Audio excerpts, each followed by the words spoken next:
Hi, good evening, and welcome back to Create, Share, Inspire podcast. This is episode 466, and we're live in Southwest Florida in my backyard, which is so beautiful and tropical. So glad to share it with you all. If you're joining me live, please say hello, and I'll wait to start the podcast until I can say hi to a few people. I know it may take a few seconds. Some people come over from pre-chat or waiting for notifications. Hi, Julie. Thanks for joining live. Good evening. Hi, Sandra and Linda and Cranjeet.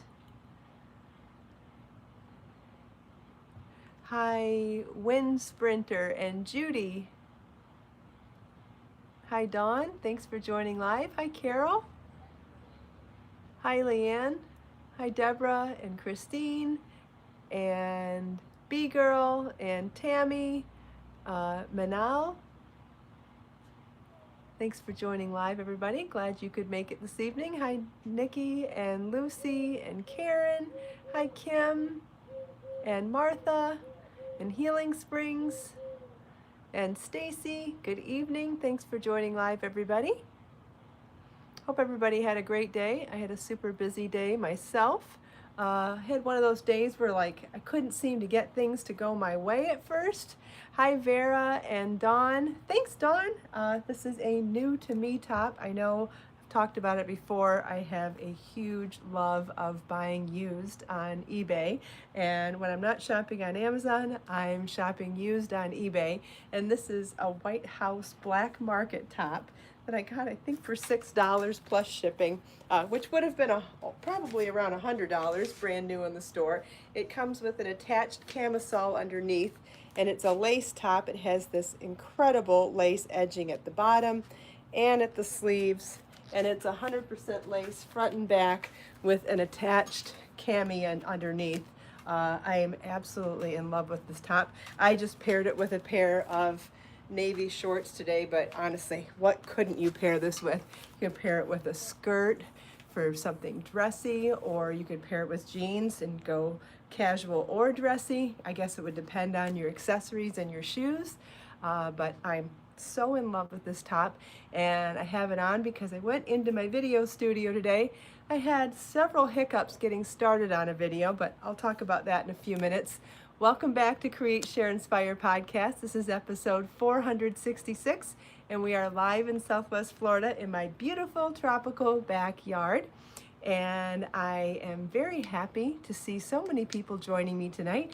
If you enjoy my content, please feel welcome to subscribe to my channel and click the like button if you enjoy the content. I know YouTube is really interested to see how you feel about the content, so it's really important to them to see if you subscribe while watching one of my videos, if you click notifications on a video, or if you click the thumbs up button to like it.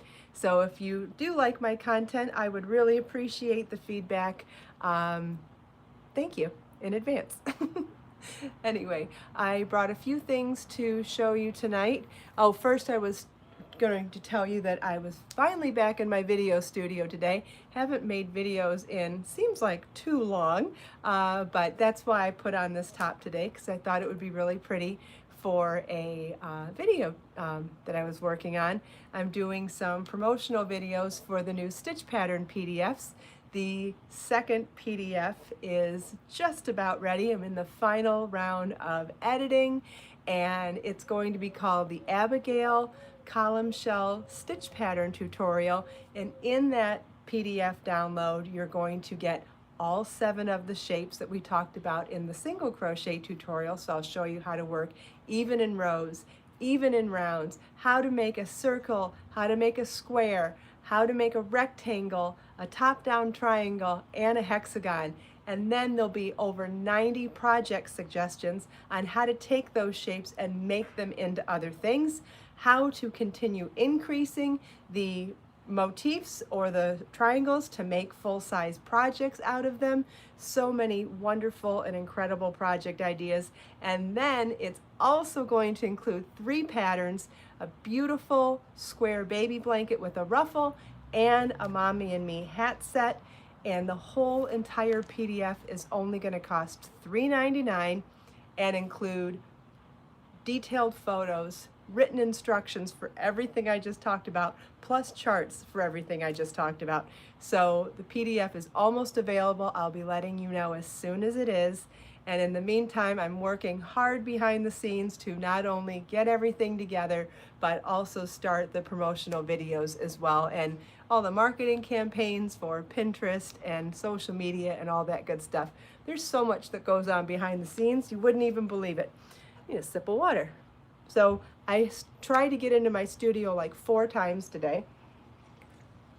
Each time I would do my hair and makeup, get ready, go to get started, and there'd be a distraction. So I ended up doing my hair 4 times today because my hair goes flat so quickly, especially in this kind of weather, but my hair goes flat anyway. So I did my hair 4 times today, then just distraction after distraction, but finished the video just before we started the podcast tonight. So I was able to end my workday on a successful high note. So I think that's given me a burst of energy. Hi Donna, thanks for joining live. Good evening. And then the other thing that I brought with me tonight is I brought the vest that I wore the other day so that we could perform a little bit of surgery, and I can show you how I'm going to try to fix that snag on the front. There's a snag right here, and actually as I was sitting down to get ready for the podcast tonight, I've got my pin cushion here, and wouldn't you know, that I dragged the top across the pin cushion and I snagged it in the lace part here. I've already worked some of it out, and what I'm going to show you, see, so one of these strands here, let's get a good contrast here. One of these strands here got pulled out to infinity and beyond, and I've just started pulling it back in. So you can see it's slightly noticeable still, but it's a heck of a lot better than it was a few minutes ago. And after I finish that, we'll work on the snag right in the middle of the boob. This one that was super noticeable when I put it on yesterday. So we'll work on both of those. Let's see, before I get started, yeah, we're gonna find out tomorrow whether the suggestions say the hurricane's coming here or not to Florida. So if anybody wants to cross their fingers that we're gonna get good news tomorrow on the Dorian storm, I will let you know as soon as I hear something. In the meantime, I am working on getting my hurricane supplies together because don't want to get caught at the last minute, but any good thoughts my way or towards Florida would be greatly appreciated. So if there aren't any other questions, I'm going to flip the camera down and show you how I'm going to work. Thank you for all the prayers. I appreciate it, you guys. I appreciate it more than you know. And I'm going to flip this down to my lap and see what we can get started on here. So this is the one that I said I just did a couple minutes ago. And so what I like to do is use T-pins. I think I'm going to be fine with one. So I'm going to use T-pins. And so the hole was right here, or the stretched out point was right there.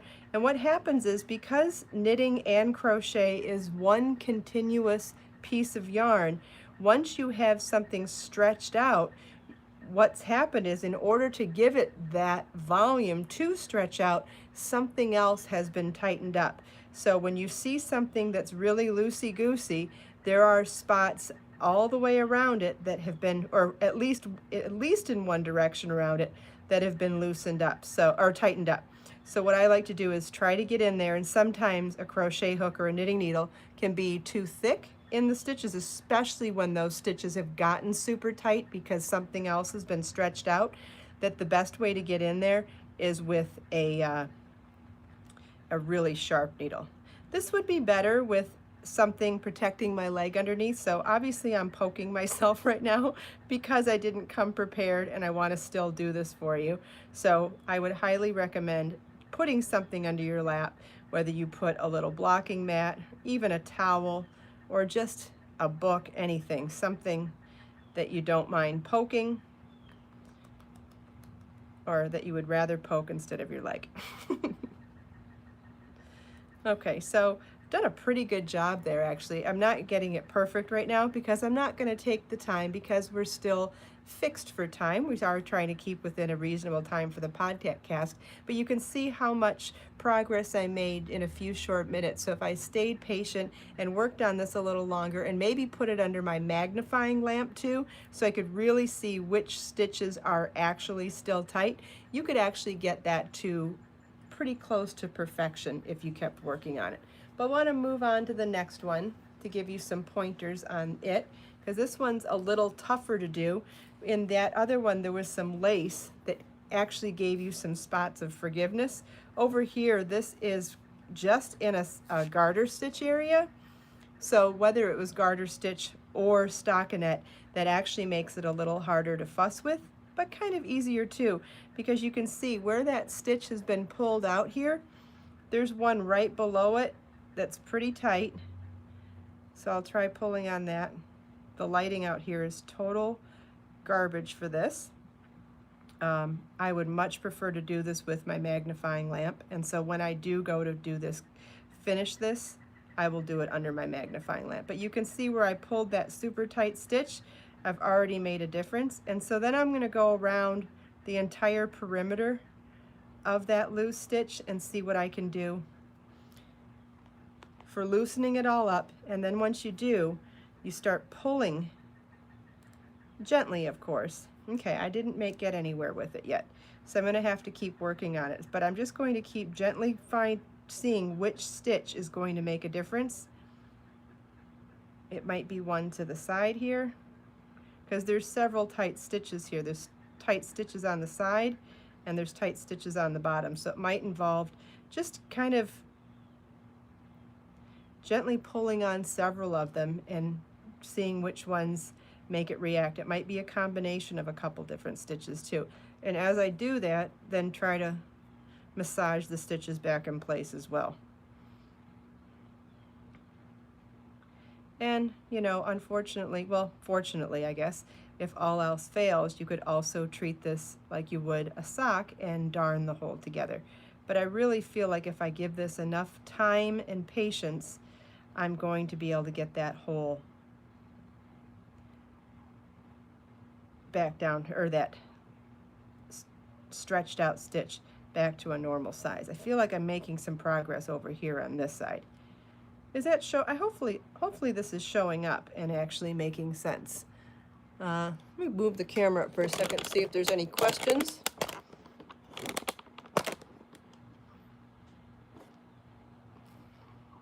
Does anybody have any questions about this? Because again, this isn't an exact science. So what I'm showing you is how I'm going to try to manipulate this, hit or miss with trying this and trying that, because that's really how you fix something like this.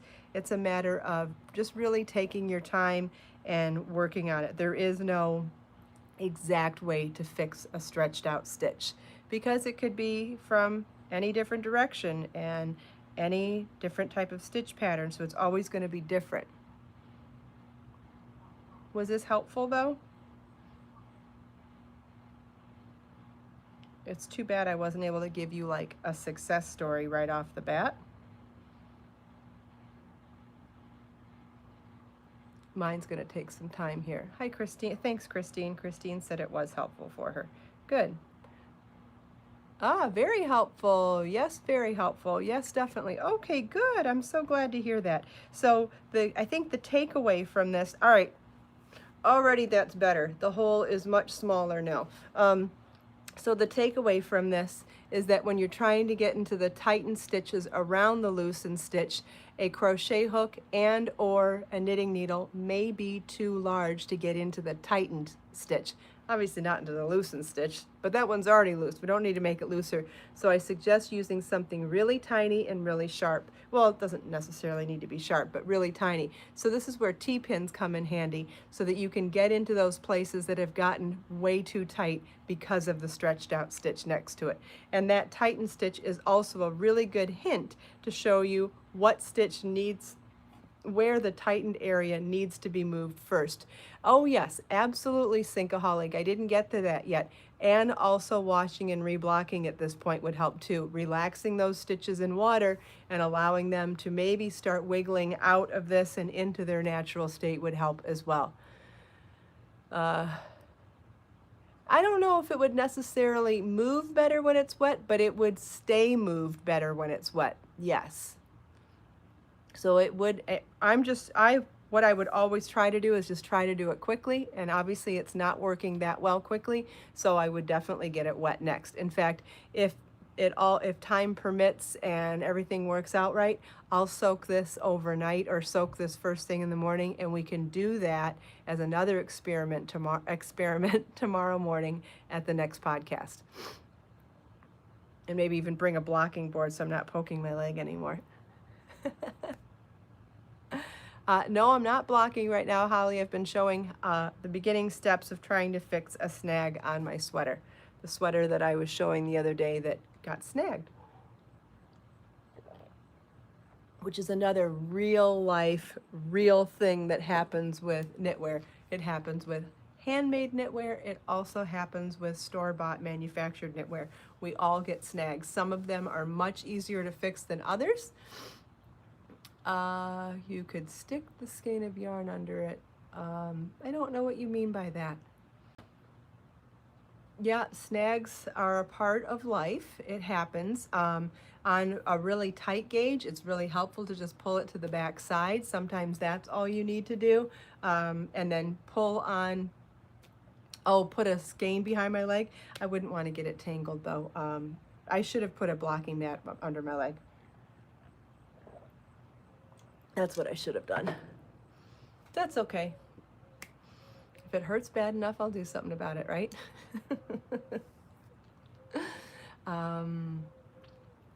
Nikki made my pineapple salsa recipe last week and it was a success. That's wonderful.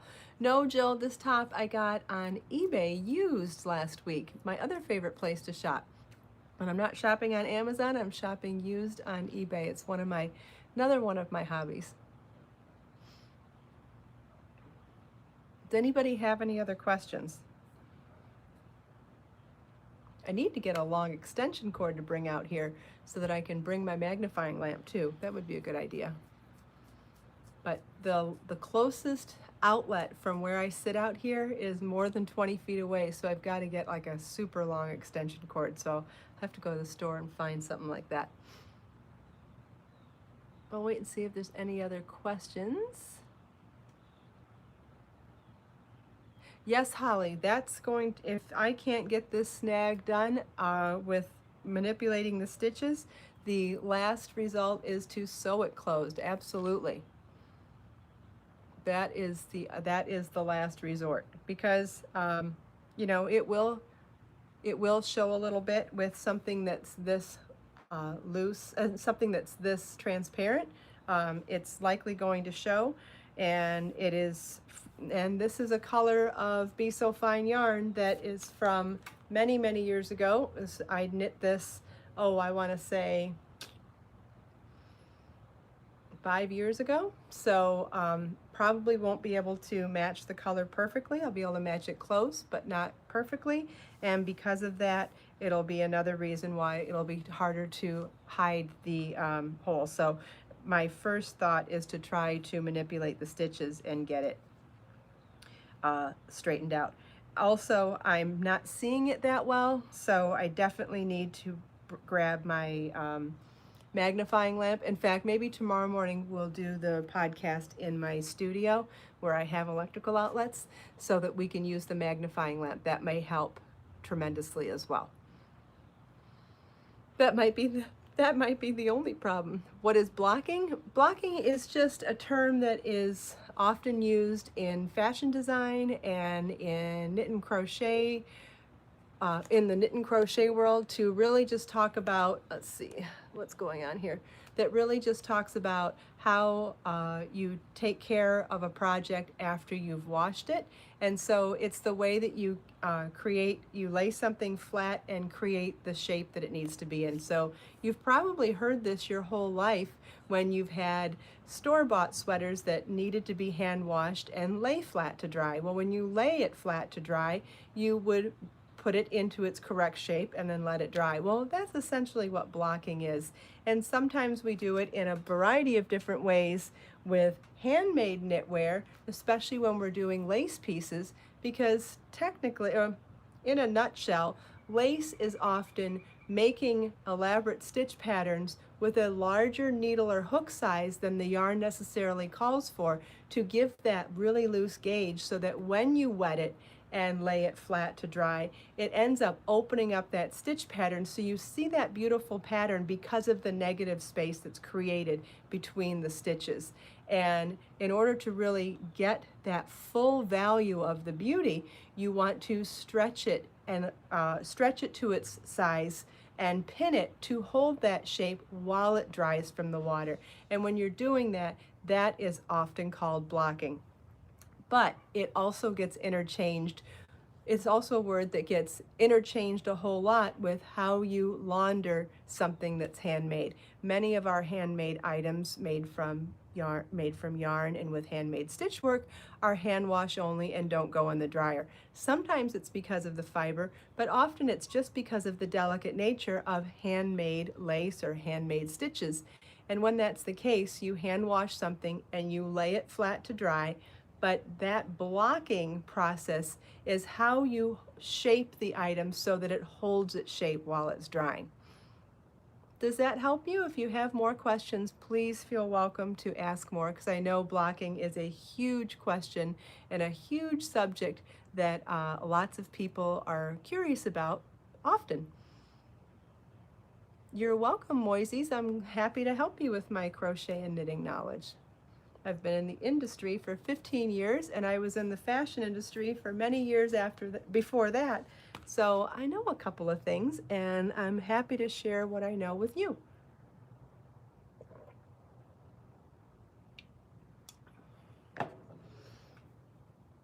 Hi, Pat.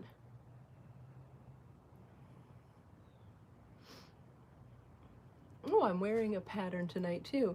These are the Chandelier earrings, which is a super simple and quick crochet pattern. This is a free pattern on my website that comes with written instructions as well as a chart, and there is a video tutorial for it as well. And I made this pair in a little bit of leftover Be So Fine bling yarn, so you can see how beautifully the silver thread that's plied into the bamboo yarn, how it shimmers. You can probably see it on when I have them on too. It makes them look almost metallic, doesn't it? See that little bit of shimmer? And I blocked these with a little bit of starch when I first made them. And so I've worn them many times since. They could probably use another blocking. So there's another there's another way that we use the word blocking. So for earrings, I would wet these, then pin them flat on a blocking mat and spray them with a little starch and let them dry. And then in doing that, they'll be stiffened and hold their shape. They won't hold their shape forever, so I'll end up maybe every 10 or 12 times I wear them, they'll start to curl at the corners here like this, and then I'll reblock them. But at that point, after being against my face and my neck, and out in the open, they'll probably be dirty and need to be washed anyway. So I really think that blocking ends up being intermingled with laundering and washing for something. And anytime we use something against our skin, remember, it's really about how you launder something and how you keep it fresh and clean. So blocking is really only a facet of washing. And I know it has such a mysterious aura around it, but if you think about it, we're really just thinking about the final component or the final facet of washing our handmade goods. And so this is a good example. You know what, Christine? I don't know. Depending on what kind of stiffener you have, if you're not sure how it will react with yarn, I would definitely use it on a sample first before your finished projects, because depending on the chemicals that are in it, you may or may not like the end results, or they may react poorly with your yarn. So anytime you're trying a new chemical type of a product or a stiffener, I would definitely try a sample first before on your finished pieces.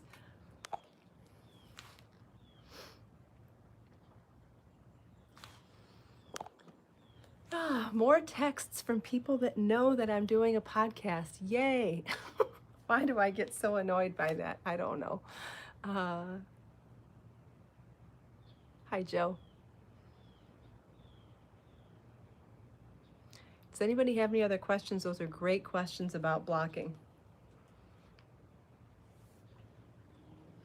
Don't be sorry for being late. It's perfectly okay. That's the beauty of having the recorded podcast. You can always come back and watch it later, too.